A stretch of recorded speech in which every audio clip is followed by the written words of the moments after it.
शांति। 18 मार्च 2025 के ईश्वरीय महावाक्य। पहले सुनते हैं आज की मुरली से होमवर्क। इस समय तुम्हारी यह जीवन बहुत बहुत अमूल्य है, क्योंकि तुम हद से निकल बेहद में आए हो। तुम जानते हो हम इस जगत का कल्याण करने वाले हैं। पावन बनने के लिए हम आत्मा भाई भाई हैं, फिर ब्रह्मा बाप की संतान भाई बहन है। यह दृष्टि पक्की करनी है। आत्मा और शरीर दोनों को ही पावन सतो प्रधान बनाना है। देह अभिमान छोड़ देना है। मास्टर नॉलेजफुल बन सभी को रचता और रचना का ज्ञान सुनाकर घोर अंधियारे से निकालना है। अब सुनते हैं महावाक्य विस्तार से। मुरली का सार।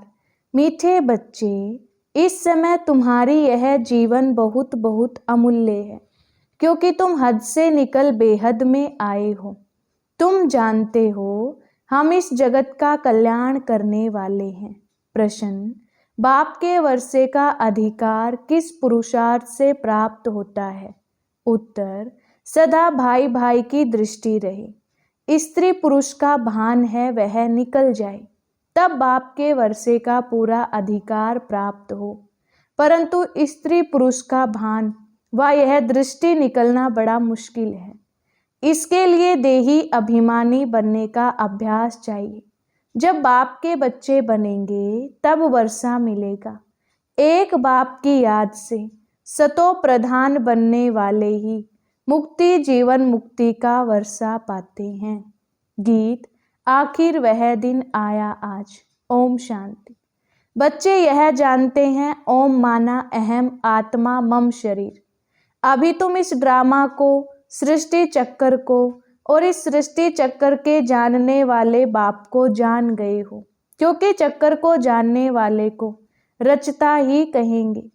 रचता और रचना को और कोई नहीं जानते। भल पढ़े लिखे बड़े बड़े विद्वान पंडित आदि हैं, उन्हें अपना घमंड तो रहता है ना, परंतु उनको यह पता नहीं। कहते भी हैं ज्ञान, भक्ति और वैराग्य। अब ये तीन चीजें हो जाती हैं, इनका भी अर्थ नहीं समझते। सन्यासियों को वैराग्य आता है घर से। उन्हों को भी ऊंच और नीच की ईर्ष्या रहती है। यह ऊंच कुल का है, यह मध्यम कुल का है, इस पर उन्हों का बहुत चलता है। कुंभ के मेले में भी उन्हों का बहुत झगड़ा हो पड़ता है कि पहले किसकी सवारी चले, इस पर बहुत लड़ते हैं। फिर पुलिस आकर छुड़ाती है। तो यह भी देह अभिमान हुआ ना। दुनिया में जो भी मनुष्य मात्र हैं सब देह अभिमानी हैं। तुमको तो अब देही अभिमानी बनना है। बाप कहते हैं देह अभिमान छोड़ो, अपने को आत्मा समझो। आत्मा ही पतित बनी है, उसमें खाद पड़ी है। आत्मा ही सतो प्रधान तमो प्रधान बनती है। जैसी आत्मा वैसा शरीर मिलता है। श्री कृष्ण की आत्मा सुंदर है तो शरीर भी बहुत सुंदर होता है। उनके शरीर में बहुत कशिश होती है। पवित्रता आत्मा ही कशिश करती है। लक्ष्मी नारायण की इतनी महिमा नहीं है जैसे श्री कृष्ण की है, क्योंकि श्री कृष्ण तो पवित्र छोटा बच्चा है। यहाँ भी कहते हैं छोटा बच्चा और महात्मा एक समान है। महात्माएं तो फिर भी जीवन का अनुभव कर फिर विकारों को छोड़ते हैं, घृणा आती है। बच्चा तो है ही पवित्र, उनको ऊंच महात्मा समझते हैं। तो बाप ने समझाया है, यह निर्वृत्ति मार्ग वाले सन्यासी भी कुछ थमाते हैं। जैसे मकान आधा पुराना होता है तो फिर मरम्मत की जाती है, सन्यासी भी मरम्मत करते हैं। पवित्र होने से भारत थमा रहता है। भारत जैसा पवित्र और धनवान खंड और कोई हो नहीं सकता। अब बाप तुमको रचता और रचना के आदि मध्य अंत की स्मृति दिलाते हैं, क्योंकि यह बाप भी है, टीचर भी है, गुरु भी है। गीता में श्री कृष्ण भगवानुवाच लिख दिया है। उनको कभी बाबा कहेंगे क्या, अथवा पतित पावन कहेंगे क्या? जब मनुष्य पतित पावन कहते हैं तो श्री कृष्ण को याद नहीं करते, वह तो भगवान को याद करते हैं। फिर कह देते हैं पतित पावन सीताराम, रघुपति राघव राजा राम कितना मुंझारा है। बाप कहते हैं मैं तुम बच्चों को आकर यथार्थ रीति सभी वेदों शास्त्रों का सार बताता हूँ। पहली पहली मुख्य बात समझाते हैं कि तुम अपने को आत्मा समझो और बाप को याद करो तो तुम पावन बनेंगे। तुम हो भाई भाई, फिर ब्रह्मा की संतान कुमार कुमारियां तो भाई बहन हो गए। यह बुद्धि में याद रहे। असल में आत्माएं भाई भाई हैं, फिर यहाँ शरीर में आने से भाई बहन हो जाते हैं। इतनी भी बुद्धि नहीं है समझने की। वह हम आत्माओं का फादर है तो हम ब्रदर्स ठहरे ना, फिर सर्वव्यापी कैसे कहते हैं। वर्षा तो बच्चे को ही मिलेगा, फादर को तो नहीं मिलता। बाप से बच्चे को वर्षा मिलता है। ब्रह्मा भी शिव बाबा का बच्चा है ना, इनको भी वर्षा उनसे मिलता है। तुम हो जाते हो पोत्रे पोत्रियां, तुम भी हक है। तो आत्मा के रूप में सब बच्चे हो, फिर शरीर में आते हो तो भाई बहन कहते हो। और कोई नाता नहीं, सदा भाई भाई की दृष्टि रहे। स्त्री पुरुष का भान भी निकल जाए। जब मेल फीमेल दोनों ही कहते हो ओ गॉड फादर, तो भाई बहन हुए ना। भाई बहन तब होते हैं जब बाप संगम पर आकर रचना रचते हैं, परंतु स्त्री पुरुष की दृष्टि बड़ा निकलनी बड़ी मुश्किल है। बाप कहते हैं तुमको देही अभिमानी बनना है। बाप के बच्चे बनेंगे तभी वर्षा मिलेगा। मामेकम याद करो तो सतो प्रधान बनेंगे। सतो प्रधान बनने बिगर तुम वापिस मुक्ति जीवन मुक्ति में जा नहीं सकेंगे। यह युक्ति सन्यासी आदि कभी नहीं बताएंगे। वह ऐसे कभी नहीं कहेंगे कि अपने को आत्मा समझ बाप को याद करो। बाप को कहा जाता है परम पिता, परम आत्मा, सुप्रीम। आत्मा तो सबको कहा जाता है, परंतु उनको परम आत्मा कहा जाता है। वह बाप कहते हैं बच्चों मैं आया हूं तुम बच्चों के पास। हमको बोलने के लिए मुख तो चाहिए ना। आजकल देखो जहां तहां गौमुख जरूर रखते हैं, फिर कहते हैं गौमुख से अमृत निकलता है। वास्तव में अमृत तो कहा जाता है ज्ञान को। ज्ञान अमृत मुख से ही निकलता है, पानी की तो इसमें बात नहीं। यह गौ माता भी है, बाबा इनमें प्रवेश हुआ है। बाप ने इन द्वारा तुमको अपना बनाया है, इनसे ज्ञान निकलता है। उन्होंने तो पत्थर का बनाकर उसमें मुख बना दिया है, जहाँ से पानी निकलता है। वह तो भक्ति की रस्म हो गई ना। यथार्थ बातें तुम जानते हो। भीष्म पितामह आदि को तुम कुमारियों ने बाण लगाए। तुम तो ब्रह्मा कुमार कुमारियां हो, तो कुमारी किसकी होगी ना। अधर कुमारी और कुमारी दोनों के मंदिर हैं। प्रैक्टिकल में तुम्हारा यादगार मंदिर है ना। अब बाप बैठ समझाते हैं तुम जबकि ब्रह्मा कुमार कुमारियां हो तो क्रिमिनल असॉल्ट हो ना सके, नहीं तो बहुत कड़ी सजा हो जाए। देह अभिमान में आने से यह भूल जाता है कि हम भाई बहन हैं। यह भी बीके हैं, हम भी बीके हैं, तो विकार की दृष्टि जा ना सके। परंतु आसुरी संप्रदाय के मनुष्य विकार के बिगर रह नहीं सकते तो विघन डालते हैं। अभी तुम ब्रह्मा कुमार कुमारियों को बाप से वर्षा मिलता है। बाप की श्रीमत पर चलना है, पवित्र बनना है। यह है इस विकारी मृत्यु लोक का अंतिम जन्म। यह भी कोई नहीं जानते। अमर लोक में विकार कोई होते नहीं। उन्हों को कहा ही जाता है संपूर्ण सतो प्रधान निर्विकारी। यहाँ है तमो प्रधान संपूर्ण विकारी।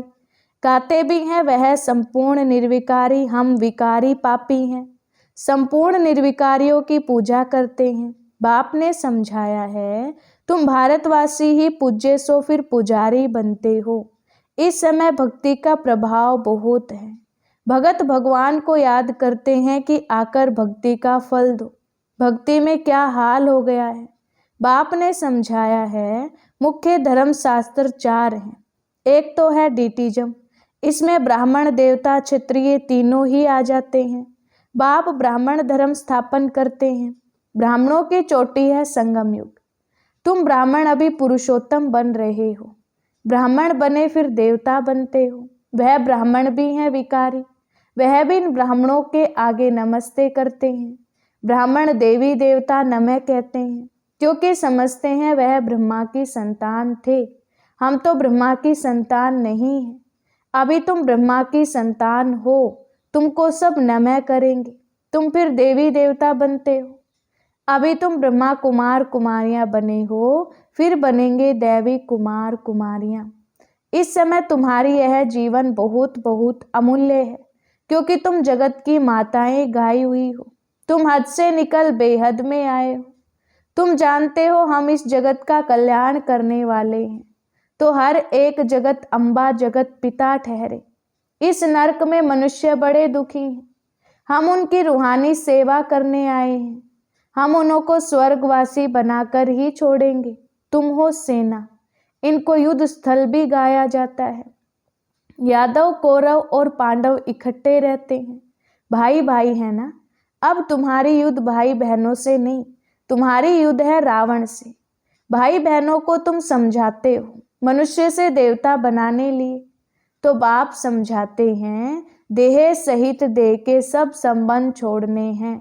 यह है पुरानी दुनिया। कितने बड़े बड़े डैम कैनाल्स आदि बनाते हैं, क्योंकि पानी नहीं है। प्रजा बहुत बढ़ गई है, वहां तो तुम रहते ही बहुत थोड़े हो। नदियों में पानी भी ढेर रहता है, अनाज भी बहुत होता है। यहाँ तो इस धरती पर करोड़ों मनुष्य हैं, वहाँ सारी धरनी पर शुरू में 9-10 लाख होते हैं, और कोई खंड होता ही नहीं। तुम थोड़े से ही वहाँ रहते हो, तुमको कहाँ जाने की भी दरकार नहीं रहती। वहाँ है ही बहारी मौसम। 5 तत्व भी कोई तकलीफ नहीं देते हैं, ऑर्डर में रहते हैं, दुख का नाम नहीं। वह है ही बहिष्ठ, अभी है दोजक। यह शुरू होता है बीच से। देवताएं वाम मार्ग में गिरते हैं, तो फिर रावण का राज्य शुरू हो जाता है। तुम समझ गए हो, हम डबल सिरताज पूज्य बनते हैं, फिर सिंगल ताज वाले बनते हैं। सतयुग में पवित्रता की भी निशानी है। देवताएं तो सब हैं पवित्र, यहाँ पवित्र कोई है नहीं। जन्म तो फिर भी विकार से लेते हैं ना, इसलिए इसे भ्रष्टाचारी दुनिया कहा जाता है। सतयुग है श्रेष्ठाचारी, विकार को ही भ्रष्टाचार कहा जाता है। बच्चे जानते हैं सतयुग में पवित्र प्रवृत्ति मार्ग था, अब अपवित्र हो गए। अब फिर पवित्र श्रेष्ठाचारी दुनिया बनती है। सृष्टि का चक्कर फिरता है ना। परमपिता परमात्मा को ही पतित पावन कहा जाता है। मनुष्य कह देते हैं भगवान प्रेरणा करता है। अब प्रेरणा माना विचार, इसमें विचार की तो बात ही नहीं। वह खुद कहते हैं हमको शरीर का आधार लेना पड़ता है। मैं बिगर मुख के शिक्षा कैसे दूं? प्रेरणा से कोई शिक्षा दी जाती है क्या? भगवान प्रेरणा से कुछ भी नहीं करते हैं। बाप तो बच्चों को पढ़ाते हैं, प्रेरणा से पढ़ाई थोड़ी ही हो सकती है। शिवाय बाप के सृष्टि के आदि मध्य अंत का राज कोई भी बता ना सके। बाप को ही नहीं जानते। कोई कहते हैं लिंग है, कोई कहते अखंड ज्योति है, कोई कहते हैं हम ब्रह्म ही ईश्वर है। तत्व ज्ञानी ब्रह्म ज्ञानी भी है ना। शास्त्रों में दिखाया है 84 लाख योनियां। अब अगर 84 लाख जन्म होते तो कल्प बहुत बड़ा चाहिए, कोई हिसाब ही निकाल ना सके। वह तो सत्युग को ही लाखों वर्ष कह देते हैं। बाप कहते हैं सारा सृष्टि का चक्कर ही 5000 वर्ष का है। 84 लाख जन्मों के लिए टाइम भी इतना चाहिए। यह शास्त्र सब है भक्ति मार्ग के। बाप कहते हैं मैं आकर तुमको इन सब शास्त्रों का सार समझाता हूँ। यह सब भक्ति मार्ग की सामग्री है, इनसे मेरे को कोई भी प्राप्त नहीं कर सकता। मैं जब आता हूँ तब ही सबको ले जाता हूँ। मुझे बुलाते ही हैं हे पतित पावन आओ, पावन बनाकर हमको पावन दुनिया में ले चलो। फिर ढूंढने के लिए धक्के क्यों खाते हो? कितना दूर दूर पहाड़ों आदि पर जाते हो। आजकल तो कितने मंदिर खाली पड़े, कोई जाता ही नहीं। अभी तुम बच्चे ऊंचते ऊंच बाप की बायोग्राफी को भी जान गए हो। बाप बच्चों को सब कुछ देकर फिर 60 वर्ष बाद वानप्रस्थ में बैठ जाते हैं। यह रस्म भी अब की है, त्योहार भी इस समय के ही है। तुम जानते हो अभी हम संगम पर खड़े हैं, रात के बाद दिन होगा। अब तो घोर अंधियारा है। गाते भी हैं ज्ञान सूर्य प्रगटा। तुम बाप को और रचना के आदि मध्य अंत को जानते हो। जैसे बाप नॉलेजफुल, तुम भी मास्टर नॉलेजफुल हो गए। तुम बच्चों को बाप से वर्षा मिलता है बेहद के सुख का। लौकिक बाप से तो हद का वर्षा मिलता है, जिससे अल्पकाल का सुख मिलता है। जिनको सन्यासी काग विष्ठा समान कह सुख देते हैं, वह फिर यहाँ आकर सुख के लिए पुरुषार्थ कर ना सके। वह है ही अठयोगी, तुम हो राजयोगी। तुम्हारा योग है बाप के साथ, उन्हों का है तत्व के साथ। यह भी ड्रामा बना हुआ है। अच्छा, मीठे मीठे शिकिलदे बच्चों प्रति माता पिता बाप दादा का याद प्यार और गुड मॉर्निंग। रूहानी बाप की रूहानी बच्चों को नमस्ते। हम रूहानी बच्चों की रूहानी बाप दादा को याद प्यार गुड मॉर्निंग और नमस्ते जी। धारणा के लिए मुख्य सार। पहली पॉइंट, पावन बनने के लिए हम आत्मा भाई भाई हैं, फिर ब्रह्मा बाप की संतान भाई बहन हैं। यह दृष्टि पक्की करनी है। आत्मा और शरीर दोनों को ही पावन सतो प्रधान बनाना है। देह अभिमान छोड़ देना है।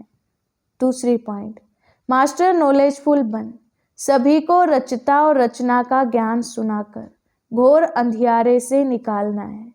नरकवासी मनुष्यों की रूहानी सेवा कर स्वर्गवासी बनाना है। वरदान, मास्टर ज्ञान सागर बन, ज्ञान की गहराई में जाने वाले अनुभव रूपी रत्नों से संपन्न भव। विस्तार, जो बच्चे ज्ञान की गहराई में जाते हैं वे अनुभव रूपी रत्नों से संपन्न बनते हैं। एक है ज्ञान सुनना और सुनाना, दूसरा है अनुभवी मूर्त बनना। अनुभवी सदा अविनाशी और निर्विघ्न रहते हैं, उन्हें कोई भी हिला नहीं सकता। अनुभवी के आगे माया की कोई भी कोशिश सफल नहीं होती। अनुभवी कभी धोखा नहीं खा सकते। इसलिए अनुभवों को बढ़ाते हुए हर गुण के अनुभवी मूर्त बनो। मनन शक्ति द्वारा शुद्ध संकल्पों का स्टॉक जमा करो। स्लोगन, फरिश्ता वह है जो देह के सूक्ष्म अभिमान के संबंध से भी न्यारा हो। अव्यक्त इशारे, सत्यता और सभ्यता रूपी कल्चर को अपनाओ। संपूर्ण सत्यता भी पवित्रता के आधार पर होती है। पवित्रता नहीं तो सदा सत्यता रह नहीं सकती। सिर्फ काम विकार अपवित्रता नहीं है, लेकिन उसके और भी साथी हैं। तो महान पवित्र अर्थात अपवित्रता का नाम निशान ना हो, तब परमात्म प्रत्यक्षता के निमित्त बन सकेंगे। अच्छा, ओम शांति।